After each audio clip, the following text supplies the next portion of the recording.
اعوذ باللہ من الشیطان الرجیم، بسم اللہ الرحمن الرحیم۔ ناظرین محترم، میں ہوں آپ کا کیسر زمان اور آپ دیکھ رہے ہیں پیرس ٹی وی۔ آج کا پروگرام آپ کے سوالات اور ان کا شرعی حل، اس میں ہمارا آج کا موضوع ہے نماز کے فرائض کے بارے میں۔ تو علماء کے پینل میں آج میرے ساتھ موجود ہیں جناب حضرت مولانا مفتی علامہ اقبال قادری صاحب، اور ان کے ساتھ تشریف فرما ہے مولانا الفت اللہ اطہاری صاحب۔ تو میں ان دونوں من کا مشکور ہوں کہ آج اس پروگرام میں ہمارے ساتھ تشریف فرمائیں۔ تو سب سے پہلا سوال میرا علامہ اقبال قادری صاحب سے ہے۔ سر، مجھے یہ بتائیے کہ فرض کسے کہتے ہیں، اس کی تعریف ہمارے ناظرین کو اور مجھے بتائیے گا۔ بسم اللہ الرحمن الرحیم۔ ماشاء اللہ، آپ نے اچھا اقدام کیا۔ یہ جو پیرس ٹی وی چینل کا یہ جو پروگرام ہے، آپ کے مسائل اور ان کا شرعی حل، تو اس سے الحمدللہ پوری دنیا میں رہنے والے جتنے بھی ہمارے مسلمان بھائی بہنیں سارے استفادہ کر رہے ہیں اور کافی ان کے نالج میں اضافہ ہو رہا ہے۔ جو آپ نے سوال کیا، فرض کسے کہتے ہیں؟ فرض جو ہے وہ فرض اس حکم کو کہتے ہیں جو احکام اللہ تعالیٰ نے قرآن کریم میں بیان فرمائے اور حضور سید عالم صلی اللہ علیہ وسلم نے ان کی وضاحت فرمائی۔ اسے نص قطعی بھی کہتے ہیں، یعنی کہ ایسی نص، ایسی بیس، ایسی بنیاد جس کے اوپر قطعاً کوئی بھی کسی قسم کا چیلنج نہ کیا جا سکے کہ ان کے اندر کوئی ڈاؤٹ شک ہو۔ نص قطعی سے جو چیز ثابت ہو، یعنی قرآن کریم سے جو چیز ثابت ہو، وہ فرض ہوتا ہے۔ اور جو فرض ہے اس سے پھر نیچے درجہ واجب کا ہے، پھر اس سے نیچے سنت ہے، پھر سنت کی دو اقسام ہیں، موقعہ غیر موقعہ، پھر آگے مستحب ہے، پھر نفل ہے، پھر مباح ہے۔ ایسے ہی سوال کسی اور انشاءاللہ ہم ٹرانسمیشن میں اس کی مزید وضاحت کریں گے، لیکن فرض وہ ہے کہ جو اللہ تعالیٰ کی طرف سے نافذ کردہ ہو اور حضور تاجدار کائنات صلی اللہ علیہ وسلم امت مسلمان تک اس کو پہنچائیں، اور اس کا جو ہے وہ کرنا لازم ہوتا ہے، کیونکہ یہ نص قطعی سے ثابت ہوتا ہے۔ ماشاءاللہ ماشاءاللہ۔ تو اگلا سوال میرا مولانا الفت اللہ اطہاری صاحب سے ہے۔ سر، آپ ہمیں یہ بتائیں کہ نماز کے فرائض کیا ہیں اور اس کی تھوڑی تھوڑی وضاحت بھی ہمارے ناظرین کو دے دیں۔ بسم اللہ الرحمن الرحیم۔ نماز کے جو فرائض ہیں یہ نماز کے لیے بہت اہم ہیں۔ فرائض مطلب وہ چیز کہ جس کے بنا وہ کام ادھورا اور نامکمل ہے، اس کے بغیر وہ کام مکمل ہی نہیں ہو سکتا۔ فرض اس چیز کا نام ہے۔ اور جس طرح علامہ محمد اقبال قادری صاحب نے ماشاءاللہ وضاحت فرمائی کہ فرائض جو ہیں نماز کے، جو آپ نے سوال کیا، یہ وہ چیزیں ہیں کہ اگر وہ نماز کے اندر ہم ان فرائض کو پورا نہ کریں تو ہماری نماز مکمل نہیں ہے بلکہ قبول ہی نہیں ہے۔ جی۔ اور یہ جو فرائض ہیں، جس طرح وضو کا یا غسل کا یا تیمم کا ایک جو ہے وہ جز چھوٹ جائے، ایک فرض چھوٹ جائے تو وہ وضو، وہ غسل، وہ تیمم نامکمل ہے۔ اسی طرح نماز کا اگر فرض چھوٹ جائے تو نماز نامکمل ہے بلکہ قبول ہی نہیں ہے۔ اور نماز کے جو فرائض ہیں یہ بہت ضروری ہیں ہم سب کے لیے سیکھنا۔ میرے تمام پیرس ٹی وی کے ناظرین جو آپ جو سماعت فرما رہے ہیں، ہماری اس پروگرام کو سن رہے ہیں، کہ نماز کے جو فرائض ہیں یہ بہت اہم ہیں۔ اور نماز کے جو فرائض ہیں وہ 7 ہیں۔ میں تھوڑی سی وضاحت جو ہے نا وہ کر دوں آپ کے سامنے کہ نماز کے جو فرائض ہیں وہ 7 ہیں۔ ان میں سے سب سے پہلا جو فرض ہے وہ ہے تکبیر تحریمہ۔ اب تکبیر تحریمہ جو ہے وہ لفظ اللہ اکبر کہنا، یہ نماز کا سب سے پہلا فرض ہے، تکبیر تحریمہ۔ نماز کا دوسرا فرض جو ہے وہ ہے قیام کرنا، یعنی کھڑے ہونا۔ نماز کے لیے تکبیر تحریمہ کہنے کے بعد قیام کرنا، کھڑے ہونا، یہ نماز کا دوسرا فرض ہے۔ اسی طرح نماز کا جو تیسرا فرض ہے وہ ہے قراءت کرنا، یعنی قراءت جو ہم سورۃ الفاتحہ پڑھتے ہیں یا اور کوئی سورت ساتھ ملاتے ہیں، قراءت مطلب قرآن پڑھنا، قرآن کی تلاوت کرنا، یہ نماز کا تیسرا فرض ہے۔ اسی طرح نماز کا چوتھا فرض ہے وہ ہے رکوع۔ تکبیر تحریمہ کے بعد قیام کرتے ہیں، پھر قراءت کرتے ہیں، اس کے بعد رکوع میں جاتے ہیں۔ تو رکوع میں جو جانا ہے یہ فرض ہے نماز کا چوتھا۔ اگر یہ ہم چھوڑ جائیں، ڈائریکٹ جو ہے وہ قراءت کر کے نیچے سجدے میں چلے جائیں تو فرض چھوٹ گیا۔ تو اگر فرض چھوڑ کر ہم جو ہے وہ آگے چل دیے تو ہماری نماز مکمل، ہماری وہ رکعت مکمل نہیں، ہماری نماز مکمل نہیں۔ اسی طرح جو پانچواں فرض ہے نماز کا وہ ہے سجدہ۔ ہر رکعت میں 2 بار ہم سجدہ کرتے ہیں، تو سجدہ جو ہے یہ نماز کا پانچواں فرض ہے، یعنی سجدے میں جانا جو کیا ہوا، فرض ہوا۔ اسی طرح نماز کا جو چھٹا فرض ہے نا وہ ہے قعدہ اخیرہ۔ قعدے 2 ہوتے ہیں نماز میں، ایک ہوتا ہے پہلا قعدہ، ایک ہم جو ہے وہ 2 رکعتوں کے بعد قعدہ کرتے ہیں، التحیات للہ والصلوات یہ پڑھتے ہیں، اور عبدہ و رسول کہہ کے ہم تیسری رکعت کے لیے کھڑے ہو جاتے ہیں۔ 4 رکعتوں والی نماز اگر دیکھی جائے تو اس میں 2 قعدے ہوتے ہیں، 3 والی نماز میں بھی 2 قعدے ہوتے ہیں۔ تو پہلا جو قعدہ ہوگا نا وہ ہے سنت، اور دوسرا جو قعدہ ہے وہ ہے فرض۔ تو جو دوسرا قعدہ ہے نا وہ نماز کے لیے ضروری ہے کیونکہ وہ فرض ہے۔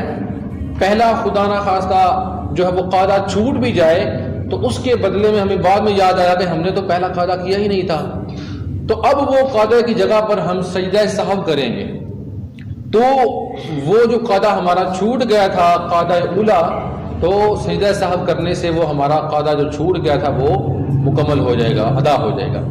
تو یہ نماز کا چھٹا فرض ہے قعدہ اخیرہ، یعنی دوسرا قعدہ آخری والا التحیات جو ہے یہ نماز کا چھٹا فرض ہے۔ اور 7واں جو فرض ہے نماز کا وہ ہے خروج بسنعہ، یعنی نماز سے باہر نکلنا، نماز سے فارغ ہونا۔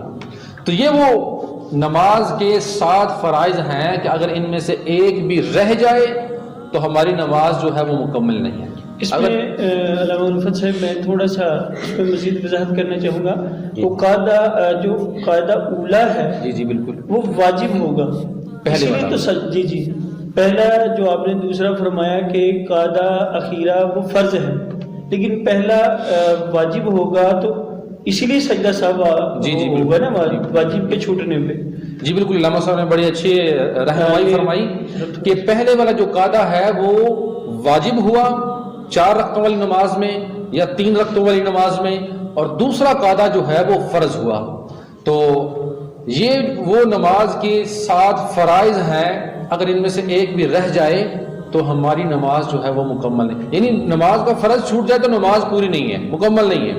اگر واجب، جس طرح علامہ صاحب نے رہنمائی فرمائی کہ واجب چھوٹ جائے، چونکہ پہلا قاعدہ جو تھا وہ واجب تھا، تو پہلا قاعدہ چھوٹ گیا، واجب چھوٹ گیا، اس کے بدلے میں ہم نے سجدہ سہو کر لیا تو نماز مکمل ہو گئی۔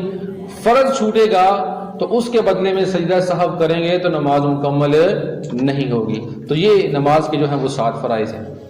ماشاءاللہ ناظرین مطلب کتنی تفصیل کے ساتھ، پوری ڈیٹیل کے ساتھ بڑا اچھی وضاحت کی اللہ تعالیٰ طاری صاحب نے۔ اور میں علامہ صاحب کو یہ پوچھنا چاہوں گا کہ سر آپ یہ بتائیں کہ جو سجدہ صاحب ہے اگر وہی بول جائے بندہ تو پھر اس صورت میں جو نماز کا فرض بھی چھوٹ گیا، سجدہ صاحب بھی چھوٹ گیا، تو پھر آگے کیا کرنا چاہیے؟ پھر جب سجدہ صاحب بھی چھوٹ گیا تو پھر جو ہے وہ دوبارہ واجب الادا ہو جائے گی نا وہ نماز، یعنی اس نماز کا دوبارہ پڑھنا جو ہے وہ ہم پر واجب ہو چکا ہے، اس کو دوبارہ پڑھیں گے دوبارہ پڑھیں۔ اور اس کے ساتھ مجھے بتاتے ہیں کہ جو بندہ جان بوجھ کر نماز کو چھوڑتا ہے تو اس کے لیے کیا وعید ہے؟ نماز مطلب فجر، ظہر، عصر، مغرب، عشاء ان کو چھوڑ دیتا ہے، کوئی نماز چھوڑتا ہے جان بوجھ کر چھوڑ دیتا ہے۔ جی تو حضور سید دو عالم صلی اللہ علیہ وسلم سے اس کے بارے میں بڑی سخت وعید آئی، اور اس کے بارے میں تاجدار کائنات صلی اللہ علیہ وسلم تو یہاں تک ارشاد فرماتے ہیں کہ بخاری شریف کی حدیث ہے کتاب الصلاۃ جلد نمبر 1 میں کہ صحابہ کہتے ہیں حضور صلی اللہ علیہ وسلم کے سامنے کہ کسی ایسے شخص کا تذکرہ کیا گیا، یا رسول اللہ صلی اللہ علیہ وآلہ وسلم مشرق کی طرف سے سورج بلند ہو چکا، یعنی سورج طلوع ہو چکا ہے اور وہ فلاں شخص سویا ہوا، تو حضور صلی اللہ علیہ وسلم نے ارشاد فرمایا اصل میں شیطان نے اس کے کان میں پیشاب کر دیا تھا، یعنی جو جان بوجھ کے فجر چھوڑ دیتا ہے تو شیطان اس کے کان میں پیشاب کر دیتا ہے۔ یہ حضور صلی اللہ علیہ وسلم کا فرمان بخاری شریف میں مرقوم ہے، اتنی سخت وعید ہے۔ اور دوسرا جو ہے حضور تاجدار کائنات صلی اللہ علیہ وسلم کی مسلم شریف کی حدیث مبارکہ ہے کہ ایک دفعہ حضور تاجدار کائنات صلی اللہ علیہ وسلم نے جب عشاء میں کچھ لوگ حاضر نہ ہوئے تو حضور سید دو عالم صلی اللہ علیہ وسلم نے ارشاد فرمایا میرا دل یہ چاہتا ہے میں کسی ایک جوان کی ڈیوٹی لگاؤں کہ وہ تمہیں نماز پڑھائے، اور جو عشاء میں حاضر نہیں ہوتے میں ان کے گھروں کو لکڑیوں سے جلا دوں، آگ لگا دوں ان کے گھروں کو۔ تو جب یہ سیاہ ستہ کی وہ مستند کتب ہے بخاری اور مسلم کہ جن کے اندر ضعیف احادیث کا گمان تک نہیں ہے، وہاں اتنی سخت وعیدیں ہیں کہ ان کے گھروں کو، بے نمازی کے گھروں کو آگ لگا دیں، تو پھر جو 5 وقتہ نماز نہ پڑھے اس کی کیفیت کیا ہوگی۔ اور جو عید کے عید مسجد میں آتا ہے ان کو بھی ڈر جانا چاہیے اور کوشش یہی کرنی چاہیے کہ نماز پنجگانہ جو ہے ہم ادا کریں، کیونکہ لفظ نماز جو ہے اس کی عربی ہے صلاۃ، اور صلاۃ کا اوریجن مادہ کیا ہے؟ سواد لام واو، اور بعض نے پڑھا کہ سواد لام واو تا، تو معنی کیا ہے؟ صلاۃ کا ملاپ، ملاقات۔ نماز کیا ہے؟ اللہ تعالیٰ سے ملاقات ہے۔ تو جو بندہ جو فرض کی گئی ملاقات ہے، نماز ہے، اس کو جو اختیار نہیں کرتا تو اس کے بارے میں بہت سخت وعیدیں ہیں۔ وقت کے دامن میں اتنی وسعت نہیں میں مزید وضاحت کروں کہ جب حضور صلی اللہ علیہ وسلم فرما رہے ہیں کہ اس کے گھروں کو آگ لگا دوں تو ہمیں اس سے عبرت حاصل کرنی چاہیے اور توبہ کرنی چاہیے، اور جو نمازیں رہ گئی ہیں ان کی قضا ضرور کر لینی چاہیے۔ یہاں پر ایک میرے ذہن میں حدیث پاک آ رہی ہے کہ نبی پاک صلی اللہ علیہ وآلہ وسلم کا فرمان عبرت نشان ہے ان کے لیے جو نماز کو ترک کرتے ہیں، نماز کو چھوڑتے ہیں۔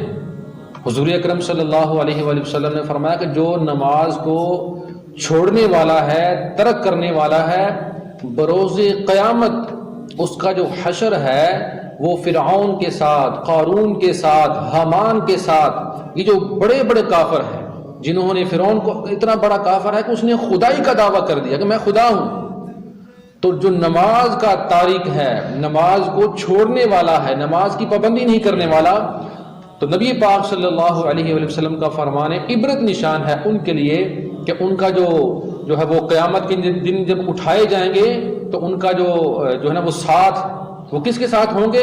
فرعون کے ساتھ، قارون کے ساتھ، حامان کے ساتھ، ابی بن خلف کے ساتھ، یہ مکے کا بہت بڑا کافر تھا، تو ان کے ساتھ ان کا جو ہے وہ حشر ہوگا جو نماز کو جان بوجھ کے چھوڑ۔ دوسرا حضرت وہ میرے ذہن میں ہے کہ حضور غوث پاک رضی اللہ تعالیٰ کا کیا فرمان ہے اس بارے میں کہ آپ فرماتے ہیں کہ بے نمازی کو مسلمان کے قبرستان میں ہی دفن نہ کیا جائے۔ اللہ آگے اس سے آگے بڑھ کے اور نحوست بے نمازی کی کیا ہو سکتی ہے؟ ناظرین محترم، آپ نے پروگرام ملاحظہ فرمایا علامہ صاحب کی سب سے پیاری بات کہ صلاۃ جو ہے، نماز جو ہے اللہ سے ملاقات کا ذریعہ ہے۔ سبحان اللہ۔ تو ہم سب کو اللہ تعالیٰ کی اجازت ہے، دعا ہے کہ ہم سب کو 5 وقت کی پابندی کے ساتھ نماز پڑھنے کی توفیق عطا فرمائے۔ انشاءاللہ ناظرین آپ سے ملاقات ہوگی اگلے پروگرام میں، تب تک کے لیے اللہ حافظ۔ السلام علیکم ورحمۃ اللہ وبرکاتہ۔